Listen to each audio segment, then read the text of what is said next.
Rajshahi board থেকে exam দিয়েছি। আমার মার্ক হচ্ছে 1152। আর টিচাররা ওখানে আমাদের যেভাবে ইন্সপায়ার করে অ্যান্ড আমাদেরকে অ্যাডভাইস দেয়, দ্যাটস এনাফ। আমার মনে হয় না কারো অফলাইনে পড়ার দরকার আছে, অনলাইনে 10 মিনিট স্কুলের সাথে থাকলে এনাফ। মানে ভাইয়া কোনটা বাদ রেখে কোনটা বলবো এমন কিছু নেই, সবই ভালো লেগেছে। আমার আম্মু আমার ক্লাসগুলো দেখতে এবং আমার আম্মু অনেক বেশি এক্সাইটেড থাকতো যে আমার আম্মু আমাকে খোঁজ দিত কখন কোন ক্লাস হচ্ছে, কখন কি এক্সাম হচ্ছে। মানে 10 মিনিট স্কুলের সাথে থাকলে না হয়তো আমি হয়তো এই এত বড় অর্জনটা নিতে পারতাম না। আমার এসএসসির প্রিপারেশন অনেক বাজে ছিল প্রথম দিক থেকে, পরে যখন আমি 10 মিনিট স্কুলের সাথে জয়েন হয়েছি আমার প্রিপারেশন 100-এ 100 হয়েছে। আমি নিজে পড়াশোনা করেছি এবং পাশাপাশি আমি 10 মিনিট স্কুলের সাহায্য নিয়েছি পুরোটা সময়।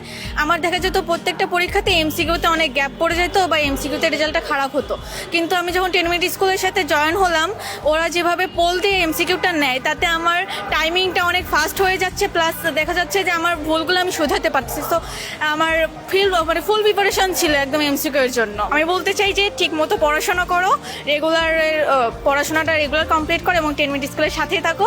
আমার মনে হয় 10 মিনিট স্কুলের সাথে থাকলে আর কোনো কিছুর দরকার হয় না, ইটস এনাফ ফর এভরিওয়ান।